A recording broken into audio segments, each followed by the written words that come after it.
Hello, everyone. Sonia Liebendorfer here. Today, we're going to be going over the second part of the Alzheimer's disease presentation. We're going to be going over the diagnosis and the treatment and going over the different stages involved in it. And we're going to go over some helpful hints for caregivers to help them keep the person with Alzheimer's safe because there's a lot that goes on there that there's things that you can do to make life simpler for you because it can be an absolute nightmare when you're trying to keep track of stuff for somebody else in addition to yourself. You'll find your calendar gets very full very quickly.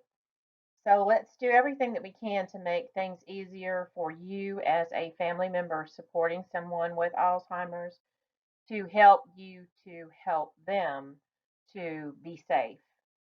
So let's get started. The first thing that I want to go over are the different stages of Alzheimer's disease because in the first stage is really the preclinical stage. And that's when all the beta amyloids and all the trash buildup starts to happen in the brain. And things are building up, but there's no real symptoms of anything being wrong.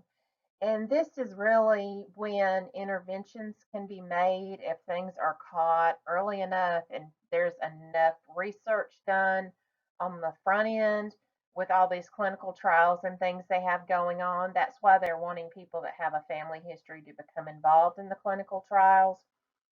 If you are able to get involved in a clinical trial, then they are really looking for people that are interested in doing that to help them get a better handle on getting started with this disease earlier so it's not so debilitating later on in life.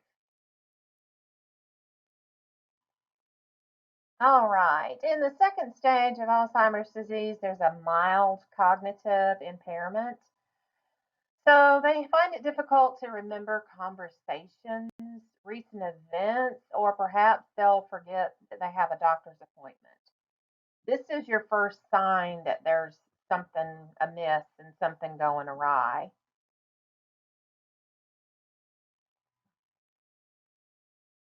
When dementia starts to have problems with the way that they do daily functioning, then you start to notice as a family and doctors that things are going on.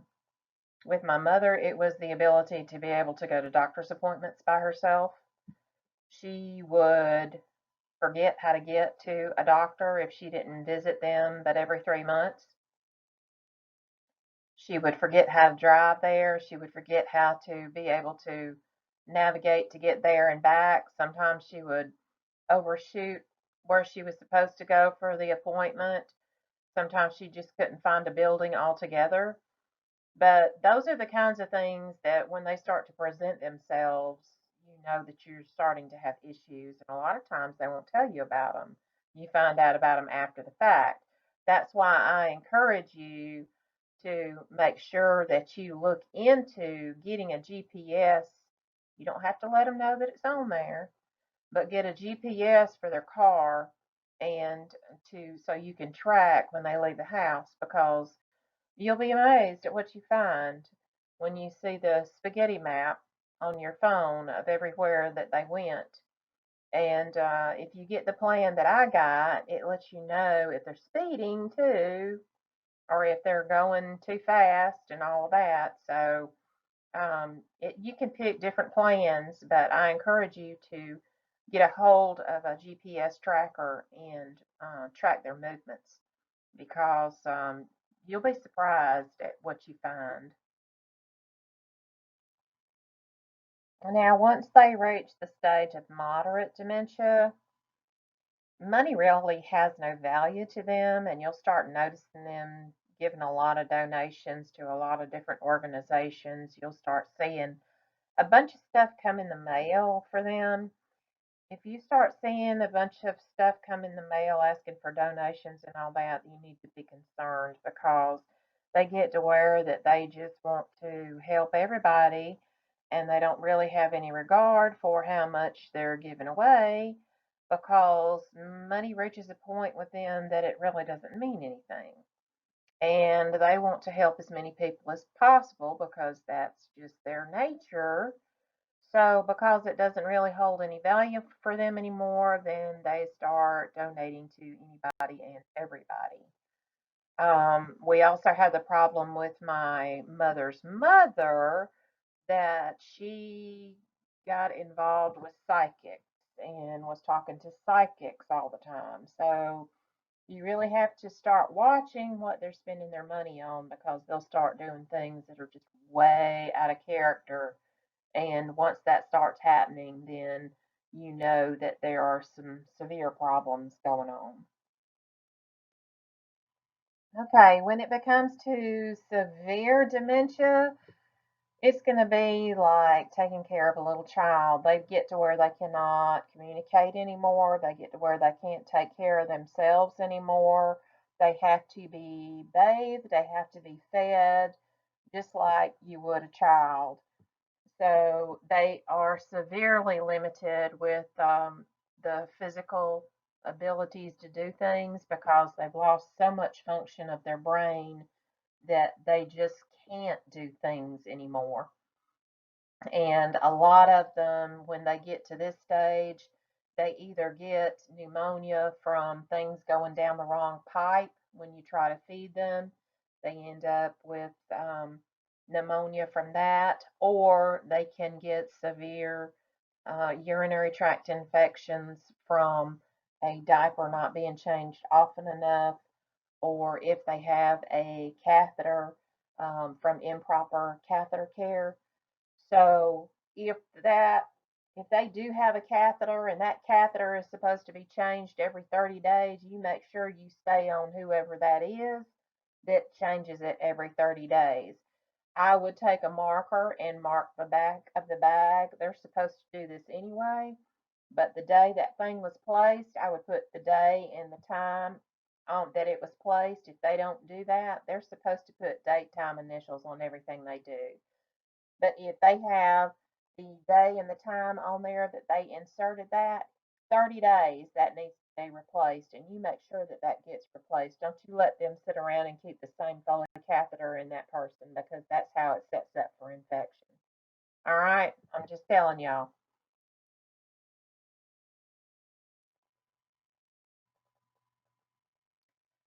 Now, remember, we talked about before about getting a CT of the brain and ruling out any other problem, and getting an MRI of the brain and ruling out anything that a CT didn't show up. And we also talked about doing PET scans to check the neurotransmitters of the brain to see if the uptake is okay. We talked about the neuropsychological testing. You can have a special psychologist do testing to see what their actual deficits are, and it helps to diagnose the actual type of dementia that they have. There's also laboratory testing. They can check for pernicious anemia, make sure it's not vitamin B12 deficiency. They can check for thyroid problems, make sure that it's nothing with their thyroid that's causing these issues. They need to check and do an EEG and check their sleep studies if they're having difficulty sleeping so they can get an idea of whether or not they're wandering at night. That's important to know because you would hate for them to be wandering at night and you not be aware of it, especially if they're still living alone at home. Now, let me say one thing right now that is most important. Anytime you have an elderly person that is confused and it is new onset confusion, make sure you get them checked for a urinary tract infection because that is the number one sign in somebody who is elderly. If they are new onset confusion, a lot of times it is due to something as simple as a urinary tract infection. As we age, something that small and that minor just has a way of wreaking havoc on the entire body. So make sure if they have a new onset of confusion, you're checking that first. Now, if they have other symptoms along with it, such as slurred speech or weakness on one side or difficulty speaking and all of that, then most definitely within 3 hours you want to get a CAT scan of the brain, make sure they're not having a stroke.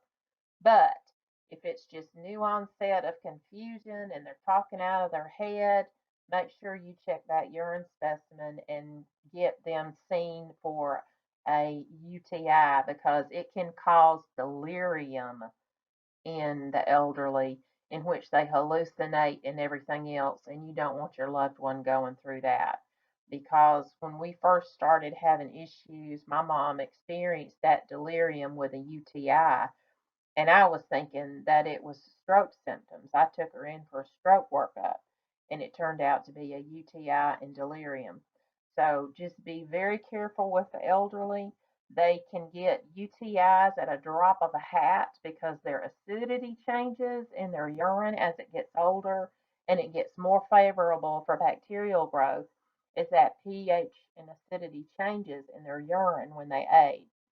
So just be very careful of that. If you have sudden onset of confusion and no other real symptoms as far as weakness or slurred speech or um, a side of the extremities that they're just kind of ignoring, what we call neglect, because they just feel they don't feel them, so they just kind of neglect and forget that they're there.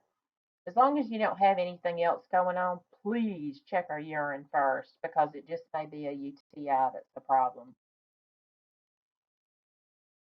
Now, as far as the traditional treatments for Alzheimer's disease, the medications that we went over in the second part of the Lewy body presentation are the same ones that they've listed here.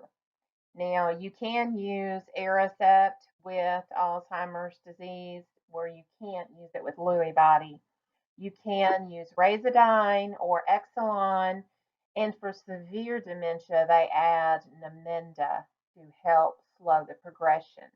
But remember, that's all that these medications can do is slow the progression of the disease. Nothing they have found can actually stop it. They are still researching this. So, right now, where we are medications to help slow the progression.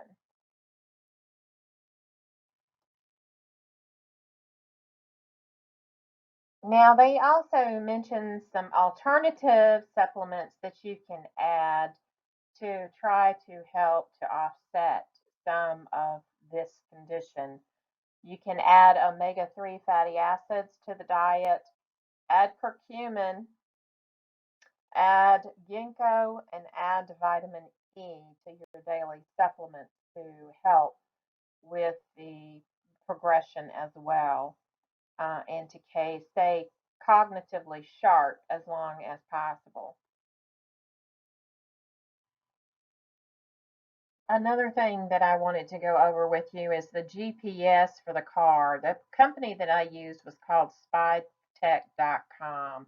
They have numerous pricing packages available and numerous different types of GPS. It's just all encompasses what you want to know and what you're willing to pay each month for their service. I want to encourage you too to make sure that you install handicap handrails in their showers. Make sure that you have those installed as well as in the bathroom to help them to get up and up and off the commode. They actually have handrails that you can install with a special seat to help them get on and off the commode. Um, Make sure that you do not have any floppy back shoes for them to wear. Those become a fall risk. You don't want any kind of floppy back shoes. No flip flops, no sandals with a floppy back, no slippers with a floppy back. Those are going to become serious fall risks with them. You want to make sure that you have shoes that are very snug on their feet, that are a sneaker type shoe. I use a lot of the SAS walking shoes. They are on the expensive side of things, but I tell you what, they will save you when it comes to falls because you're going to need something that has good traction.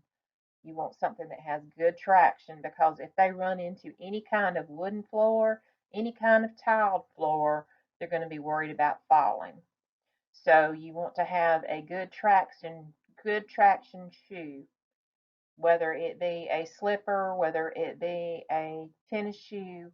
You're going to want a good traction shoe, and you're going to make sure that you have no floppy backs on any of the shoes because they are entirely too much of a fall risk.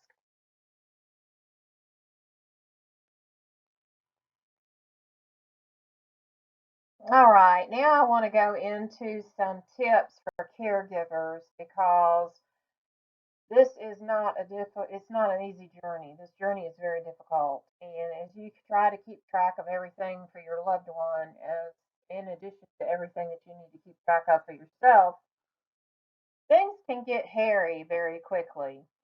I know my number one best friend is my calendar on my phone because I keep all of the appointments for my mom and all my appointments in that calendar so it can alert me whenever something is coming up as far as a doctor's appointment for her or myself, either one. I encourage you to make your phone calendar your best friend because it will help you keep everything organized. Um, they encourage that you have your loved one have a cell phone. I know we did this with my mom because she was really bad about wanting to go outside and work in the yard, and she was living by herself. And I kept telling her, if you're going to go outside and you're going to work in the yard, you need to have a cell phone with you because I've seen entirely too many people come into the ER that went out to work in the yard that were elderly, did not have a phone with them, ended up falling, getting hurt or something in the yard, and then had no way to get a hold of a family member or get a hold of anybody. And they would just lay out there in the elements until somebody came along and found them. And I've seen that happen entirely too many times in the emergency room. So make sure that if they are in the early stages of Alzheimer's, they have a mobile phone that has the location on there so you can pull it up and see where their location is if you can't get a hold of them on their home phone. Now, some people like me, they only have a mobile phone. That's all they have. So just make sure they keep that on their person. Now, it's going to reach a point that they're going to tell you that they can't figure out how to use the cell phone anymore. We've already encountered that with my mother.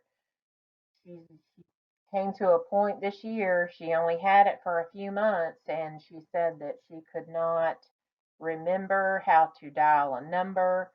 So the easier you can make things, such as putting your number on speed dial, putting a note on the back of the phone just to be so they can pick up and just dial *1 or whatever to get a hold of you. Any kind of reminder on the back of a phone on how to get a hold of somebody and just make it as simple as possible is going to be your best friend. Make sure you use the calendar for them and so they can keep track of appointments because if you start just telling them that they have an appointment with a doctor, they're not going to remember it and they're going to get all in a tizzy and get all bent out of shape when they don't remember the doctor's appointment that they're supposed to be ready for you to come pick them up for.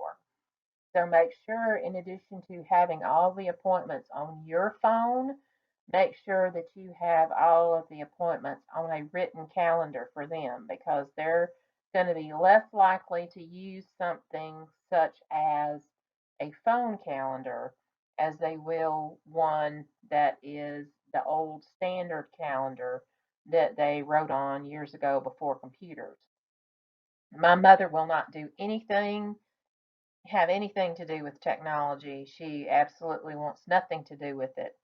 She was resistive back when she was fully well minded, and now she definitely does not want any part of any kind of technology. So just keep that in mind as the disease progresses. Their ability to be able to use technology is going to really get to be a problem. So you want to make things as simple as possible. It's important that you get them to keep their keys and their wallet and their phones and things, their health insurance cards. Make sure they keep everything in one place so they don't misplace it the day that you're going for an appointment or something. My mother's go-to place was her purse. She had everything in her purse. So depending on where, if they have a basket by a door on a table or whatever that they put everything in before they go out the door, just make sure everything is kept in that same place so you know where to look for things. Make sure as much as possible you establish a routine with them and keep everything as normal as possible for them, because the less confusion that there is, the more structure that there is, the better off they're going to be. And do the best you can to minimize what they need to keep track of, because it will give you a lot of peace of mind to just go ahead and minimize what they have to keep track of now, because it reaches to a point that they can't keep track of anything, not even anything on the calendar. So it gets a point that time has no meaning to them. They'll be ready to go somewhere an hour early than what they're supposed to go and calling you, asking you where you are, pick them up because they're ready and the appointment's not for another hour. But yet they get aggravated, and at times she would want to just get undressed and not go to an appointment. And that caused all kinds of problems because she was ready too early. So just do what you can to try to minimize what they have to keep track of, because it gets to be more and more of a problem as things progress for them to keep track of anything. And unfortunately, there's just no good way to put that, no better way to put that. It's just the way this disease progression is, unfortunately. You're going to reach a point that you have to realize that no matter how much that favorite pair of shoes of theirs is, you're going to be looking at practicality and functionality versus how cute or how well something fits with an outfit or whatever. You've got to throw those ideas out and look at how safe they're going to be, because that's going to be your number one concern. Now, you want to make sure that you remove excess furniture. That's something they may trip over. If there's going to be a lot of wires or something like that, make sure that those are hidden away under tape, something, so they're not going to trip over them. Get rid of throw rugs. Throw rugs are like the worst thing. Welcome mats in front of doors can be the worst thing to cause them to trip and fall. So make sure, even though they love their welcome mats and have people wipe their feet on before they come in, it just gets to be too much of a fall risk for them when they decide out of the blue they're going to go outside and sweep the walk, and then they trip trying to come back in the house and fall over that welcome mat. So you just have to keep things like this in mind, because you have to make sure they're safe, because they can't make sure they're safe anymore. It's no longer in their hands, it becomes your hands. And your hands get very full very quickly. Make sure you have a medical alert device. My mom had a medical alert thing that she wore around her neck if she happened to be outside or whatever, and I couldn't ever count on her to remember to take her phone with her, but she would remember to put the medical alert on.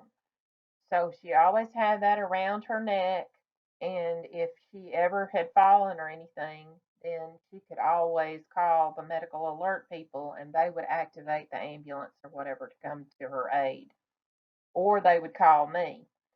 Um, Make sure that you keep photographs of loved ones where they can see them. Otherwise, they're going to forget everybody that's in the family, and they're not going to be able to put two and two together as to who belongs, and they're not going to be able to keep grasping a hold of who the family members are. So you always want to keep that in their mind and keep that present, because eventually they're going to lose that too. But as long as you can keep them mindful of it and keep it in their memory, the better off that you're going to be.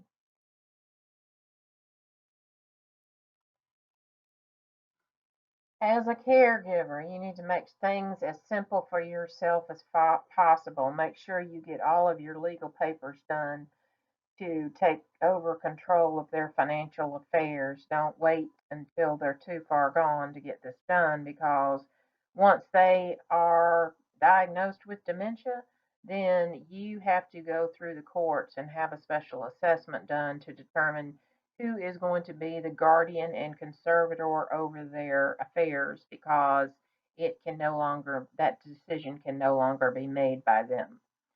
So, whenever you are dealing with their medications, make sure you keep them in a secure location, because we had an episode with my mother. She would forget she would take a blood pressure pill. She would go and want to take another blood pressure pill. So those kind of things, to prevent that kind of stuff from happening, to keep them from taking too many pills because they don't remember that they took them, you have to put them away. And another thing, try to make things as simple as possible with finances. Try to set up everything so everything is set up direct deposit, everything is set up automatic payment. Try to make things as simple for yourself as possible, because you are going to end up having so much on your plate.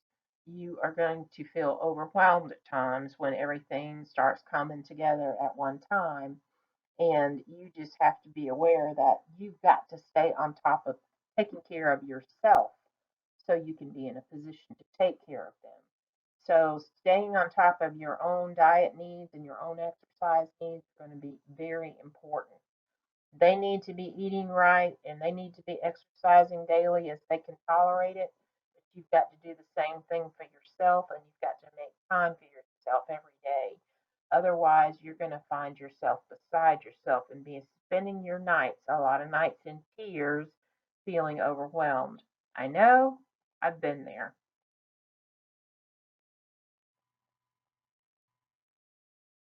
Please remember to like and subscribe if you find the content helpful.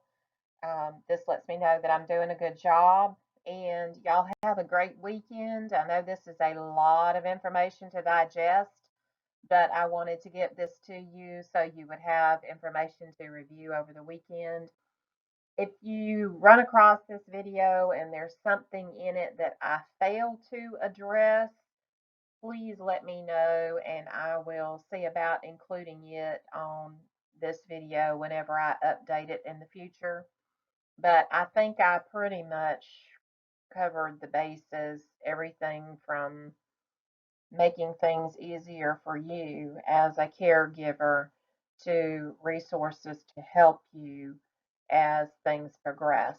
So don't forget to use your primary care physician for your loved one to get them to order the tests that need to be done, including a driver's test for dementia patients if that needs to be done. If you're fearing that their license is needing to be taken away because they're driving down the wrong side of the road or whatever, as my mother did, then make sure that you get them to authorize that test through either their personal care physician or through a neurologist. Now, I had mine done through my mother's neurologist, but if you can get the primary care doctor to do it, fantastic. That's one less expense. So, if there's anything else that y'all I can help you with, please email me at rn the number 4 a healthier you at gmail.com. I'll be more than happy to answer any questions that you have. And if you have any additional things that you think I need to cover as far as tips for family members, please let me know, and I will include them whenever I do an update for this. Thank you so much. Y'all have a great day. See you next week.